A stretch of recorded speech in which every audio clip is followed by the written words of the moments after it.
ये धरती माँ हमें लेकिन कभी भूखा है। वाह वाह। उन्हीं आँखों को चश्मे की कहीं ज्यादा जरूरत है, जिन्हें माँ बाप का टूटा हुआ चश्मा नहीं। अमन भाई वाह भाई, कविता हो रही है, बहुत बढ़िया। जितना इसने डराया ऐसा कभी भी नहीं हुआ। मैं बहुत प्रणाम करता हूँ। थोड़ा सा भैया ये माइक थोड़ा सा खोल दीजिए बस। आज मंच के सामने और मंच के पीछे दोनों जगह बड़े ही महनीय लोग बैठे हैं। कानपुर जो अपने कवि सम्मेलनों की परंपरा और साहित्य के लिए जाना जाता है, मंच पर हमारे कुल के इस समय के सबसे बड़े गीतकार आदरणीय डॉक्टर विष्णु सक्सेना जी की उपस्थिति है। विधानसभा अध्यक्ष महाना सर यहाँ पर बैठे हैं, दीदी यहाँ पर बैठी हैं। अभी तक का कवि सम्मेलन आप लोगों ने जिस ऊर्जा से सुना, मैं आपसे आशा करता हूँ और निवेदन करता हूँ कि थोड़ा बहुत स्नेह मेरे हिस्से भी आप देंगे। मेरे कविता के जीवन के साथ भगवान राम का नाम जुड़ा हुआ है। जैसा कि मेरी भूमिका में बताया, मैं उस गीत को आपके सामने रखूंगा, लेकिन उस गीत तक पहुंचने से पहले मैं चार चार पंक्तियों की कुछ सीढ़ी बनाता हूं। धीरे धीरे आपसे जुड़ने का प्रयास करता हूं। जहां जहां आपको बात अच्छी लगी मुझे बताइएगा। मैं राम की भूमि अवध क्षेत्र में मैं खड़ा हूं। भगवान राम कहते हैं कि जननी जन्मभूमि च स्वर्गादपि गरीयसी। जहाँ हमने जन्म लिया वो जन्मभूमि स्वर्ग से भी अच्छी है, स्वर्ग के समान है। मैं इस मिट्टी के सम्मान में चार पंक्तियां पढ़ता हूँ। चौथी पंक्ति पर अगर आपने कुछ पलों के लिए भी इस मिट्टी का गौरव अनुभव किया होगा तो ये पूरा हॉल मुझे समर्थन देगा, मुझे तालियों से आदेशित करेगा, मुझे आगे का पाठ करने के लिए मैं सौंपता हूँ। कभी व्यवहार अपनाए कहीं रूखा नहीं रखती। इसे हमने माँ माना, माँ ने हमें क्या लौटाया आपके सामने पढ़ता हूँ, मुझे बताइए। कभी व्यवहार अपनाए कहीं रूखा नहीं रखती, भले तन सूखता जाए ये मन सूखा नहीं रखती, भले तन सूखता जाए ये मन सूखा नहीं रखती। यहाँ रखती, यहाँ दुनिया में कितने हैं जो रोटी छीनने वाले। यहाँ दुनिया में कितने हैं जो रोटी छीनने वाले। ये धरती माँ हमें लेकिन कभी भूखा है। वाह वाह। आपका समर्थन कमजोर एक साथ मुझे आदेशित करेंगे। ये धरती माँ हमें लेकिन कभी भूखा नहीं रखती। मैं 3 मुक्तक और पढ़ूंगा गीत से पहले, तीनों विशेष हैं। मैं पिछले दिनों दिल्ली से लखनऊ की एक रेल यात्रा में था और उसमें एक दृश्य मेरी आंखों के सामने 10 घंटे तक रहा।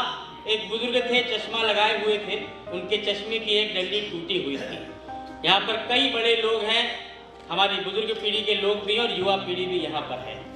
अभी तक इतनी अच्छी बातें कविता दीदी ने की, गौरव भाई ने की, अमित ने की। मैं आज कोई झूठा दावा नहीं करता, लेकिन आपके चरणों में आज के शाम की संभवतः सबसे संवेदनशील 4 पंक्तियां रखने का प्रयास करता हूँ।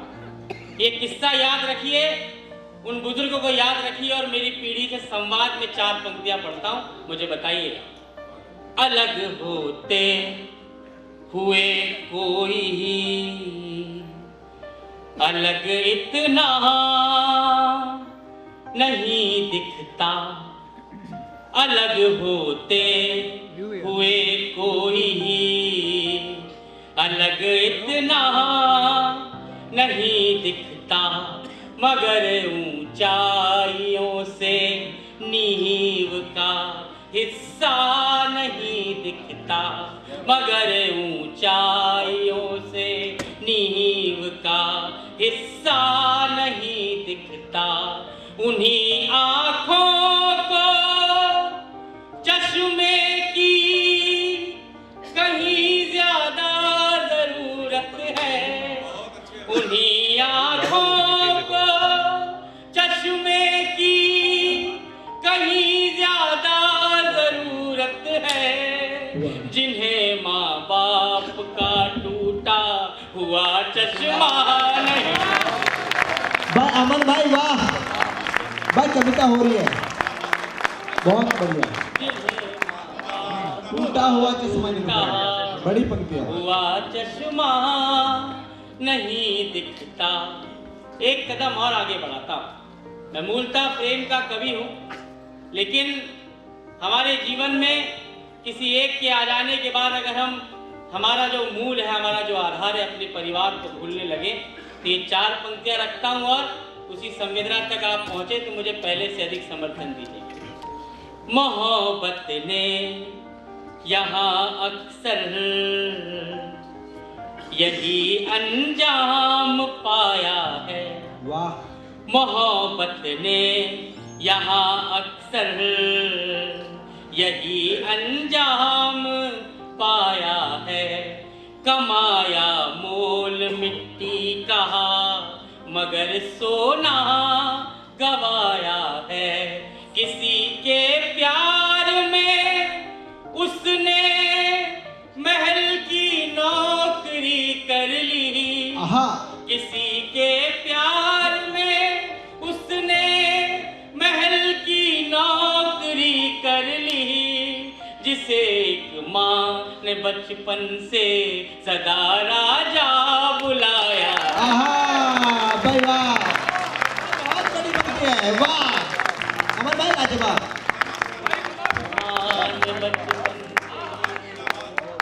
सदा राजा बुलाया है। आइए उस गीत की भूमिका में मैं 4 पंक्ति पढ़कर उस गीत को शुरू करता हूँ। मैं जिसलिए बुलाया गया हूँ कि न कोई काम लेने आए हैं, कि न कोई दाम लेने आए हैं, आपके पास हम इतनी दूरी से राम का नाम लेने राम का लेने आए हैं। मैं गीत सौंपता हूँ, यही मन बना कर रखेंगे तो मैं अपना सर्विसेज सुनाकर आपको जाऊंगा। स्वागत स्वागत। कि सारा जग है प्रेरणा, जग है सारा प्रेरणा, प्रभाव सिर्फ राम है, सारा जग है प्रेरणा, प्रभाव सिर्फ राम है, भाव सूचियाँ बहुत हैं, भाव सिर्फ राम है,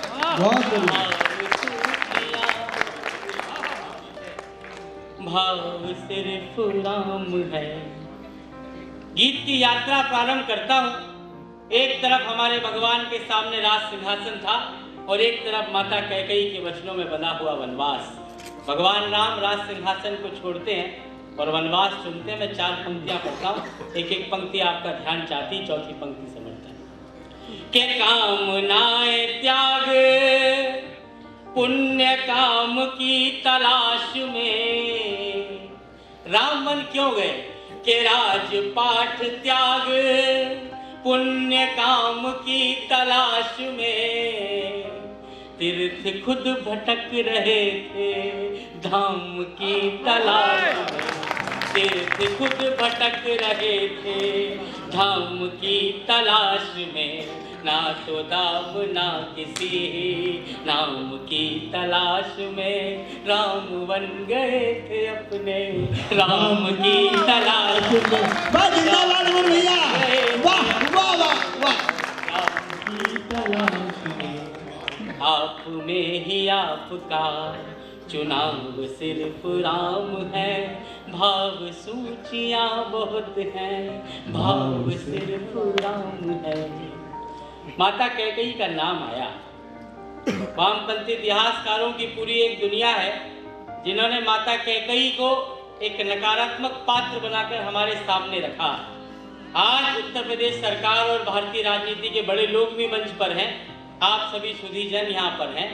एक तर्क रखता हूँ मैं माता कैकेयी के समर्थन में। अगर वो तर्क सही लगे और जितना भी झूठा इतिहास बताया गया हमारे लोगों के लिए, हमारी रामायण के लिए, मैं उसका उत्तर रखता हूँ उसके विरोध में कि कितनी ही पहेलियों को वहीं विराम मिल गए। राम बन जाएंगे या नहीं जाएंगे? माता कैकेयी ने हम पर क्या उपकार किया? चौथी पंक्ति पर गाता हूं, मुझे आपका समर्थन मिलेगा ऐसी आशा करता कि कितनी ही पहेलियों को वहीं विराम मिल गए, मोह के प्रपंच को वचन के नाम मिल गए, मोह के प्रपंच को वचन के नाम मिल गए। एक हाथ से राम की 100 प्रणाम मिल गए, कैकेयी की कामना से जग को राम मिल गए। बहुत बढ़िया, वाह, समर्थन बढ़ाइए आप। अद्भुत चल रहा है, अद्भुत चल रहा है। कैकेयी की कामना से जग को राम मिल गए। और ऐसे राम मिले कि जिनके जैसा उदाहरण पूरी दुनिया ने दूसरा नहीं देखा। गीत के सबसे बड़े कवियों में से एक डॉक्टर विष्णु सक्सेना इस मंच पर हैं। मैंने भगवान राम की तुलना की है चौथी पंक्ति पर, इन 4 पंक्तियों में। अगर वो आपको ठीक लगे तो मुझे बताइएगा। मैं राम का व्यक्तित्व पढ़ता हूँ कि ढाल में ढले समय की, शस्त्र में ढले सदा, सूर्य थे मगर वो सरल दीप से जले सदा, सूर्य थे मगर वो सरल दीप से जले सदा, ताप में तपे स्वयं ही स्वर्ण से गले सदा, राम ऐसा पथ थे जिस पे राम ही चले सदा। बहुत बढ़िया, राम ऐसा पथ थे जिस पर राम ही चले, राम ऐसा पथ थे जिस पे राम ही चले सदा, दुख में भी अभाव का अभाव सिर्फ राम है, भाव सूचियाँ बहुत हैं, भाव सिर्फ राम है। क्या बात। एक तर्क और रखूंगा। जो बात मैंने कही कि एक तरह का इतिहास जो बताया गया, एक बात और फैलाई जाती है भगवान राम के बारे में कि उन्होंने जातियों में बांटा। जब हमारे सनातन संस्कृति में जातियां थी ही नहीं इस तरह से जिस तरह आज हैं, तब के इतिहास के बारे में हमारे लोग कहते हैं कि भगवान राम ने छोटी जातियों में लोगों को बांटा। मैं निषाद राज केवट के सम्मान में 4 पंक्तियां पढ़ता हूँ, कविता की ताकत देखना चाहता हूँ, एक चित्र खींचता हूँ। अगर वो बात पहुंच जाए कि कैसे निषाद राज केवट पूरी कथा में महान है तो मुझे बताइएगा। कानपुर के जितने भी श्रोता हैं मुझे बताइए कि राम जी को कर सवार जन्म सवार ले गए। अपनी नाव में भगवान को बैठाया और नदी पार कराई कि राम जी को कर सवार जन्म सवार ले गए। जब नदी की धार में जगत की धार ले गए, जब नदी की धार में जगत की धार ले गए, यूं निषाद साथ में कथा का सार ले गए, उनको पार ले गए जो सबको पार ले गए। क्या बात है भाई, पार ले गए जो सबको पार ले गए। और प्रणाम करता हूँ आपकी उपस्थिति को कि उनको पार ले गए जो सबको पार ले गए। सबको पार ले जाने वाले भगवान मनुष्य योनि में जन्म लेते हैं। पूरे जीवन भर राम क्या करते रहे, मैं गीत की आत्मा आपके सामने रखता हूँ इस बार में। के ऋण थे जो मनुष्यता के वो उतारते रहे, के ऋण थे जो मनुष्यता के वो उतारते रहे, जन को तारते रहे तो मन को मारते रहे। क्या बात है, जन को तारते रहे तो मन को मारते रहे। एक भरी सदी का दोष खुद पे धारते रहे, जानकी तो जीत गई राम हारते रहे। क्या पंक्तियां भाई, वाह वाह वाह वाह भाई, अमन धन्य हो गया भाई। हाँ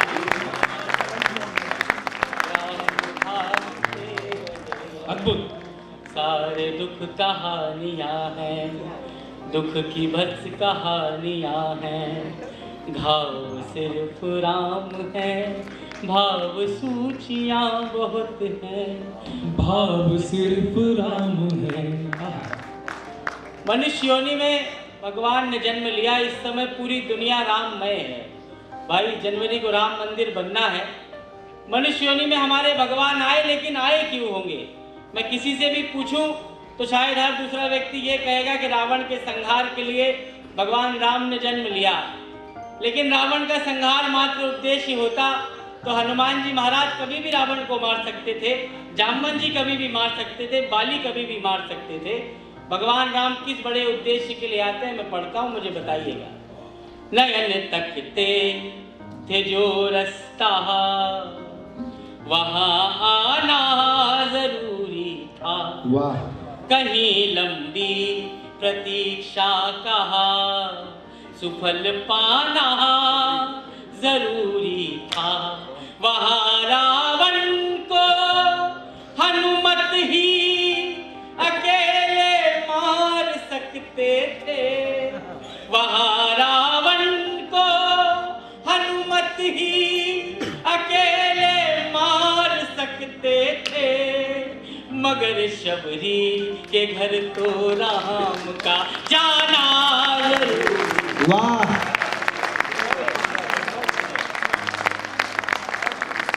मगर शबरी के घर तो राम का जाना जरूरी था। अच्छा लग रहा है आप लोगों को? एक साथ ताली बजाओ, इतनी मेहनत से करो। अंतिम दो बंद इस गीत के पढ़ने हैं, सबसे मेहनती बंद है। मैं महाराज की सीमा में रहता हूँ। शिवाजी महाराज का तानाजी को लेकर एक कथन है कि गढ़ आला पर सिंह गेला, कि गढ़ तो आ गया लेकिन मेरा शेर चला गया। ये विडंबना रामराज ने भी देखी। राम के बिना उनकी पादुकाओं तक ने शासन किया, लेकिन एक अयोध्या के साथ विवशता रही, विडंबना रही। मैं पढ़ता हूँ, मुझे बताइए। कि सबके अपने दुख थे, सबके सारे दुख चले गए। राम वापस आने का कह कर गए थे कि सबके अपने दुख थे, सबके सारे दुख चले गए। वो जो आस दे गए थे वो ही सांस ले गए, वो जो आस दे गए थे वो ही सांस ले गए। राम राज की ही आस में दिए जले गए, राम राज आ गया तो राम ही चले गए। बहुत बढ़िया भाई, वाह। अमन भाई कविता हो गई, कविता हो गई। राम ही चले गए, हर घड़ी नया नया स्वभाव सिर्फ राम है, भाव सूचियां बहुत है, भाव सिर्फ राम। वाह वाह, लाजवाब, क्या बढ़िया। अंतिम मध्य इस गीत का और सर्वश्रेष्ठ मेरे जीवन की लिखी हुई 4 पंक्तियां। माता जानकी की अग्नि परीक्षा का सबसे बड़ा आरोप भगवान राम पर लगता है, लेकिन माता जानकी उस तथाकथित अग्नि परीक्षा से सुरक्षित लौटी थी और हमारे भगवान सरयू में जल समाधि लेकर इस पृथ्वी से गए। उन सारे आरोपों का जवाब मैं हिंदी गीत परंपरा का सबसे छोटा विद्यार्थी हूँ, मैंने इन 4 पंक्तियों में दिया है। कानपुर अपना सर्वाधिक आशीर्वाद देकर मुझे विदा करे इस पंक्ति पर आपके चरणों में के जग की सब पहेलियों का देख के कैसा हल गए, लोक के जो प्रश्न थे वो शोक में बदल गए। के जग की सब पहेलियों का देख के कैसा हल गए, लोक के जो प्रश्न थे वो शोक में बदल गए। सिद्ध कुछ हुए ना दोष, दोष सारे टल गए। सीता आग में न जली, राम जल में जल गए। वाह वाह, बहुत बढ़िया, बहुत बढ़िया। सीता आग में न जली,